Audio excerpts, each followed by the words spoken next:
Symbole d'une ville, symbole d'une nation, symbole d'une religion, voilà la Notre-Dame de Paris.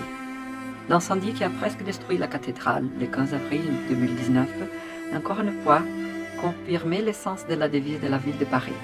Fluctuat nec megetur. Il est battu par les flots, mais ne sombre pas. Le feu détruit mais purifie également. L'eau inhibe les flammes et constitue également une source de vie. La cathédrale, plantée dans la terre et élevée en l'air comme l'arbre de la vie. Voici les 4 éléments qui racontent son histoire. Ses arcs ogives sont ses propres mains élevées au ciel en prière. Ses tours sont les récepteurs sur la terre du Saint-Esprit de Dieu. Sa droiture nous dirige vers les plans divins. Ses vitraux sont la catéchèse des illettrés. Ses portiques et tympans sont la porte d'entrée vers les plans supérieurs. Ces 3 rosaces métaphorisent la très sainte Trinité qui parfume et perfectionne les tout. Sa façade ouest correspond au nombre d'or orienté vers l'ouest, de sorte que nous entrions dans le temple en tournant le dos à la mort, que nous marchions vers l'est, vers le levant du soleil, à la recherche de la vie terrestre et de la véritable vie éternelle qui s'ensuit. Le plus grand concept de cette rénovation réside dans sa signification interne, religieuse et spirituelle. Notre idée, par la rénovation de la cathédrale Notre-Dame de Paris, consiste à utiliser un seul élément, le vitrail, la plus grande et la plus importante caractéristique du gothique. Le projet a pour prémisse de ne pas dénaturer les essences architecturales, artistiques et spirituelles, comme l'a déclaré publiquement le président de la République française, Emmanuel Macron. Nous devons procéder à une reconstruction créative en privilégiant une alliance de la tradition et de la modernité avec une audace respectueuse.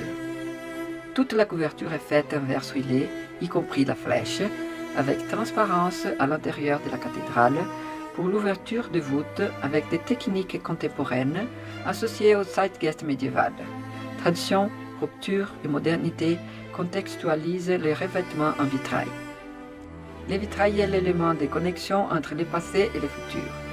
Avoir une couverture d'une telle ampleur, c'est seulement faire d'aujourd'hui ce qui n'a pas pu être fait dans le passé par manque de technologie. Dans le gothique, le vitrail signifie la connexion extraordinaire de la terre avec le ciel. À l'intérieur de la cathédrale, la lumière naturelle se multiplie en couleurs grâce à l'illumination des illettrés à travers les passages bibliques filtrés par les vitrages qui la composent. Le vitrail qui matérialise la lumière en couleur est la lumière physique associée à la lumière spirituelle qui réverbère dans la splendeur. C'est la triade en latin Lux Lumen Splendor. La nuit, l'éclairage intérieur devient une grande couverture rétro-éclairée. La splendeur de la lumière se matérialise. Les passages bibliques du Nouveau Testament deviennent la grande inspiration pour les images de vitraux à utiliser comme référence pour la nouvelle couverture. Les 12 apôtres, les 4 évangélistes, les 4 passages de la vie de Marie et la vie de Jésus-Christ. À Notre-Dame comme étant l'une des maisons de Dieu sur terre, édifiée en l'honneur de celle qui a dit oui à l'ange Gabriel. Si l'un de ces 4 passages est le couronnement de Marie au ciel, voici le couronnement de la cathédrale avec les vitraux. Comme l'un des symboles de la reine est une couronne, voici que nous rappelons la couverture, la couronne divine.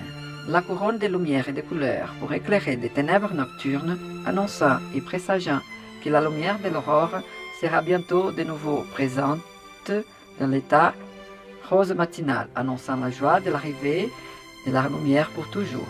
Un mémorial sera toujours dans le jardin, en réutilisant les matériaux sacrés, les bois brûlés et les briques de voûtes qui ont été détruites dans l'incendie.